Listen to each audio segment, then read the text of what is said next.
नमस्कार, मी प्रमोद सस्ते. आपण पाहताय प्रगती चळवळ युट्यूब चॅनल. वास्तविक पाहता आपण प्रत्येक प्रश्नाच्या मुळाशी जाण्याचा प्रयत्न विश्लेषणात्मक बाबतीत करत असतो. आज आपण याच गोष्टीच्या एक अतिशय वेगळी घटना तालुक्यामध्ये घडली, त्याच विषयाच्या पार्श्वभूमीवरती आपण आज प्रजागड प्रमुख श्री प्रदीप झंझणे यांच्यासोबत बोलत आहोत.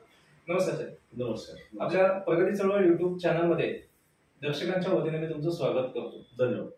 आज आपण पूर्ण तालुका जो आहे ज्येष्ठ पत्रकार श्री रमेश आढाव सर यांच्या निधनानं हळहळलेला आहे. तीव्र हृदयविकाराच्या झटक्यानं त्यांचं निधन झालं. ते नागपूरमध्ये होते आणि फलटण तालुक्याचं आपण जर राजकारण जर पाहिलं तर ते जवळनं पाहणारं ज्येष्ठ व्यक्तिमत्व म्हणजे रमेश आढाव सर. काय सांगाल, तुमचे काय अनुभव आहे त्यांच्या बाबतीत?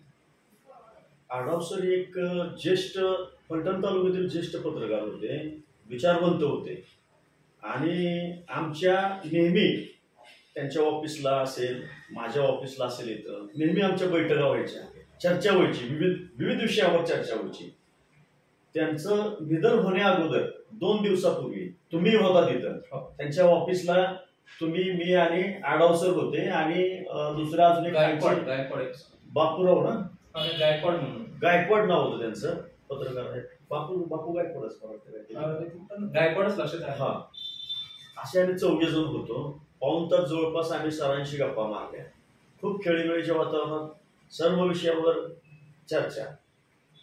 असं वाटलं नाही, काल ज्यावेळी मी माझ्या आईच्या डोळ्याचं मोतीबिंदूचं ऑपरेशन करायला फलटणला आलो होतो, त्यावेळी दवाखान्यात बसलेलो असताना मोबाईल उघडला, व्हॉट्सअप उघडल्यानंतर एकदम मला ती बातमी समजली आणि धक्का बसला. असं कसं काय होऊ शकतं?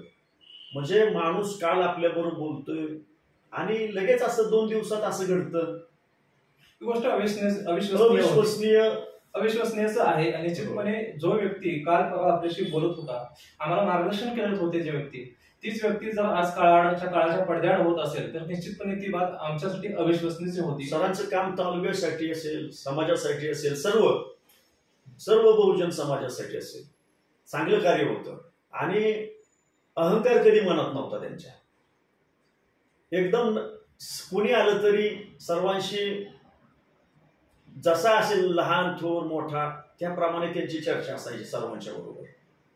प्रत्येक व्यक्तीला वेळ देणं, प्रत्येक व्यक्तीला आदर सन्मान देणं आणि विशेषतः चहा पाण्याशिवाय ते त्यांच्या ऑफिसमधून कुणाला बाहेर काढत नव्हते. आज एवढं ग्रामीण भागातून आलेले जे व्यक्तिमत्व आढाव सर आहेत, त्यांनी एक खूप मोठी एक झेप जी आहे, गौड झेप म्हणतो आपण पत्रकारितेमध्ये, एक व्यक्तिमत्व किंवा त्यांच्या हातून अनेक लोक तयार झाली. आज पूर्ण तालुका त्यांच्या या निधनानं हळहळलेला आहे. आपले ज्येष्ठ पत्रकार आढाव सर यांना आमच्या फलटण तालुका प्रजा गटाच्या वतीनं नम्रपूर्वक मी श्रद्धांजली अर्पित करतो. मला आज तिथं जाता आलं नाही, कारण कालच आईचं डोळ्याचं मोतीबिंदूचं ऑपरेशन झालं आणि आजही मला परत फलटणला आईला घेऊन यावं लागलं होतं.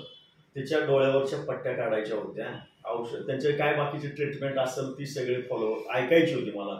आणि त्याच्यानंतर मी परत आईला घेऊन घरी गेलो.